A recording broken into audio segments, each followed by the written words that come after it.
Quarter life crisis. Ini sebuah masalah universal yang dialami oleh setiap individual. Salah satu penyebab utamanya adalah overthinking. Overthinking yang didapatkan oleh comparison atau perbandingan antara diri kita dengan orang lain. Belum lama ini gue juga mengalami quarter life crisis, dimana gue bingung akan masa depan, bentuknya nanti gimana, apa yang akan gue lakukan. Dan ini terus menerus ada di otak gue. Gue bahkan kadang tidur juga mikirin tentang hal ini. Gue mikir sebenarnya gue mau kemana arahnya. Gue bingung nantinya gue bakal jadi apa. Apakah gue akan terus menerus melakukan hal yang sama seperti yang gue bilang di konten sebelumnya, tanpa gue melakukan langkah yang sebenarnya gue mau lakukan. Dalam kasus gue tahu gue pengen menjadi seorang content creator, tapi gue gak melakukan apa-apa tentang itu. Dan quarter life crisis ini muncul salah satunya karena teman-teman gue waktu itu kerja di kantoran dan mereka memiliki gaji bulanan yang sangat pasti, sedangkan gue freelance yang gajinya gak pasti, tiap bulan bisa berubah.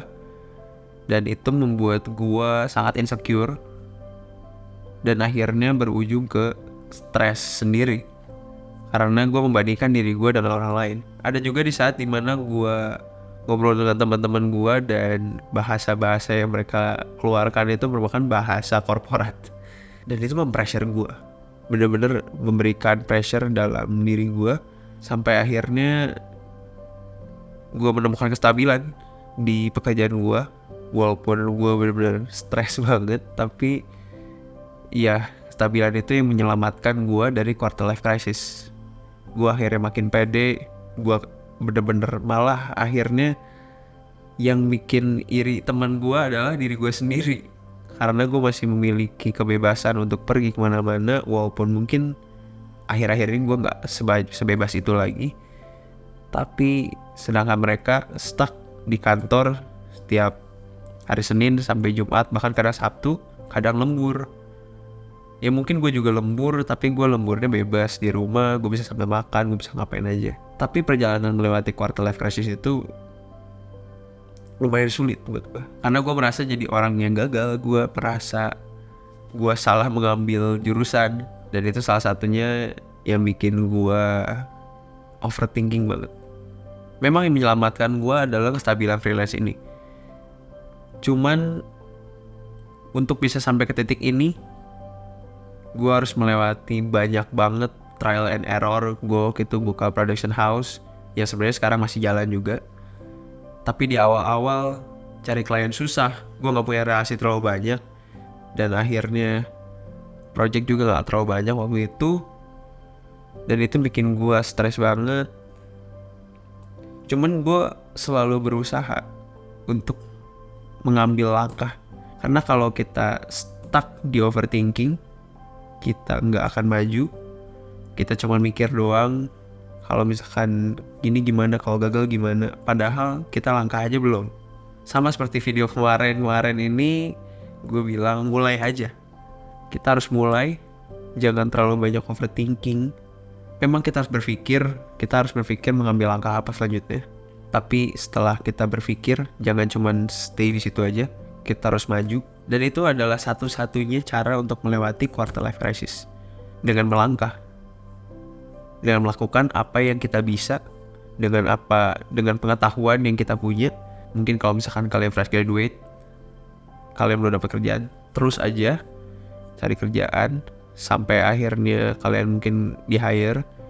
Dan kalau misalkan kalian punya hobi lain, kalian bisa memulai mendapatkan hasil sampingan mungkin dari hobi kalian. Dan waktu kalian stuck di krisis ini, kalian juga bisa mungkin cerita ke teman-teman terdekat kalian apa yang kalian sedang laluin, dan brainstorm apa yang mungkin kalian bisa lakukan, mungkin bersama dengan teman kalian.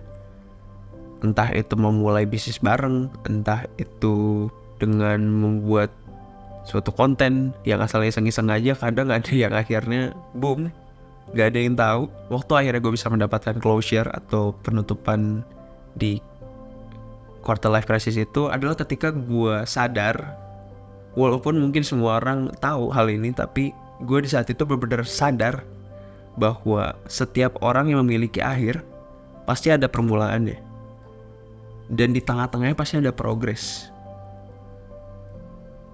Jadi selama kita belum memulai, tidak akan ada progres. Dan selama kita tidak melakukan progres ini, kita tidak akan mendapatkan akhir itu. Dari situ gue benar-benar langsung, wah, iya juga, gue sebenarnya masih di proses ini, gue masih di progres ini, masih di titik dimana gue melakukan apa yang telah gue mulai, tapi gue nggak berani buat terus berusaha.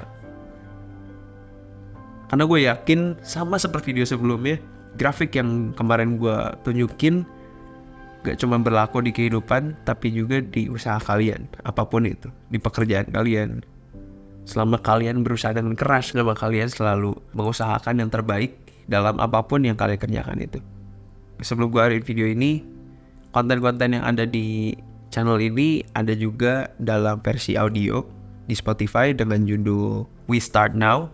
Dan juga kalian bisa follow sosial media gue di link ada di bawah sini atau di bawah sana di deskripsi. Hope this helps. See you di konten selanjutnya.